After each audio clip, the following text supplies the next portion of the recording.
آپ کا میں نے ایک دفعہ درس سنا تھا جو شاید آپ نے جب اپنی زندگی میں آخری دفعہ جب تراویح پڑھائی تھی مسجد میں، تو اس وقت آپ نے کہا تھا کہ دین کو سمجھنے کے لیے ہمیں پیچھے سے پیچھے جانا پڑے گا، کہ یہاں تک کہ ہم اپنے آپ کو نبی کریم صلی اللہ علیہ وسلم کے قدموں پہ جا کے پھینکتے ہیں، اور سائنس اور ٹیکنالوجی میں آگے سے آگے جانا پڑے گا۔ اس کی آپ نے مثال بھی دی، اس بات سے میں ایگری ہوں۔ جب میں اس روٹ آپ نے ایک مثال بھی دی تھی کہ سائنس میں آگے سے آگے جانا چاہیے، تو میں نے اکثر دیکھا ہے اس فیلڈ میں آ کے کہ جتنے بھی علماء کرام ہیں، جب وہ ہر ایک کہتا ہے کہ آپ ابو حنیفہ کو فالو کر لیں، امام مالک کو فالو کر لیں، امام شافعی کو فالو کر لیں، میں آپ سے یہ پوچھنا چاہتا ہوں کہ ہم یہ کیوں نہیں کہتے کہ حضرت ابو بکر صدیق کو فالو کر لیں، عثمان کو فالو کر لیں، علی کو فالو کر لیں؟ کیونکہ میں جس لیول میں پڑھتا ہوں نا، میں اسٹوڈنٹس میں، جب میں اسٹوڈنٹس کو بات کرتا ہوں تو اسٹوڈنٹ مجھ سے یہ پوچھتے ہیں کہ ہم ان لوگوں کو کیوں فالو کریں، ہمیں چاہیے کہ ہم نبی کو فالو کریں، صحابہ کو فالو کریں، انہیں کو فالو کریں۔ تو اس میں ذرا کنفیوژن ہے، تو اس میں ذرا کلیئرٹی تھوڑی کر دیجیے ذرا۔ دیکھیے، ہمیں دین اگر سمجھنا ہے تو ہمیں پیچھے کے پیچھے جانا پڑے گا یہاں تک کہ حضور تک پہنچ جائے۔ البتہ حضور تک پہنچنے کا مطلب کیا ہے؟ ایک حضور نے ہمیں قرآن دیا، ایک حضور کی سنت، ان دونوں کو ہمیں اختیار کرنا پڑے گا۔ اب یہ ہے کہ قرآن مجید کی کسی آیت سے استدلال کرنے میں اختلاف ہو سکتا ہے، کسی حدیث سے استدلال کرنے میں اختلاف ہو سکتا ہے، حدیثیں بعض اوقات کنٹراڈکٹری بھی آ جاتی ہیں، ان کے مابین توافق پیدا کرنا یہ ایک بڑی علمی جدوجہد ہے۔ تو یہ جو انفر کرنا ہے قرآن سے اور حدیث سے، اس میں ہمارے فقہا نے اپنی زندگیاں لگائی ہیں، اور اس اعتبار سے اگر ان کو فالو کیا جا رہا ہے تو اس بنیاد پر کہ یہ قرآن اور سنت کی تعبیر ہے۔ لیکن اصل میں ہوا کیا ہے، جب ہمارا دور زوال شروع ہوا، امام ابو حنیفہ نے تو یہ کہا تھا کہ اگر کوئی صحیح حدیث تمہیں مل جائے میرے کسی موقف کے خلاف تو میری بات کو اٹھا کے دیوار پر دے مارنا۔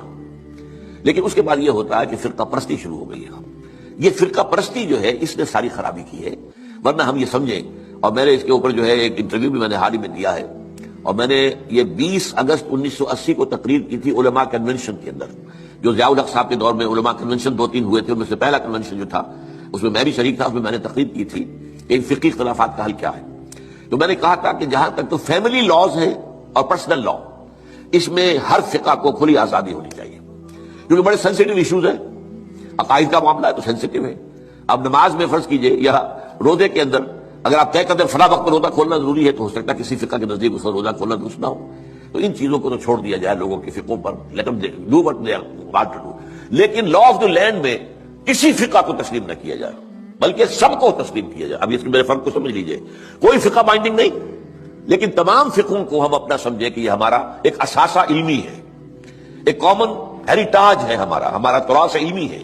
امام ابو حنیفہ نے یہ کہا، مالک نے یہ کہا، شافعی نے یہ کہا، حنبلی نے یہ کہا، امام جعفر صادق نے یہ کہا، امام زید نے یہ کہا، اور حزم نے یہ کہا، اور فلاں نے یہ کہا، بازیوں نے یہ کہا۔ یہ گویا کہ ہمارا ایک کامن جو ہے، یہ ہمارا اثاثہ ہے۔ اس سب کو سامنے رکھ کر آپ ایک نئی قانون سازی کر سکتے ہیں۔ تو اس حوالے سے یہ، لیکن یہ ہوگا کیسے؟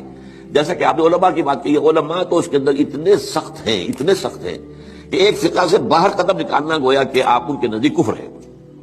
حالانکہ کہتے یہ ہیں کہ کم سے کم 4 فقہوں کو تو میں نے تو 8 گنوائی ہے نا، حنفی، مالکی، شافعی، حنبلی، جعفری، زیدی، عباضی اور ظاہری، یہ 8 فقہ ہیں۔ یہ 8 میں یہ سب کے سب جو ہے انہوں نے قرآن اور سنت سے استفادہ کیا ہے۔ ان سب کو رکھے بیک گراؤنڈ میں، جیسے کہ آپ کو معلوم ہے کہ ہائی کورٹ، سپریم کورٹ کے فیصلوں میں یہ حوالے آیا کرتے ہیں کہ بامبے ہائی کورٹ نے فلاں ایسا ہی مقدمہ تھا، اس میں یہ فیصلہ دیا تھا، یہ پریسیڈنٹس نے۔ کلکتہ ہائی کورٹ نے یہ کیا تھا، یا جو انگلستان کی سب سے اونچی جو ہائی کورٹ ہے اس نے یہ فیصلہ دیا۔ یہ پریسیڈنٹس کے طور پر بطور دلیل اپنے جو وہ ہوتے ہیں فیصلے ان کو کوٹ کیے جاتے ہیں، تو ہم جو ہے فیصلہ اس کے مطابق کر سکتے ہیں۔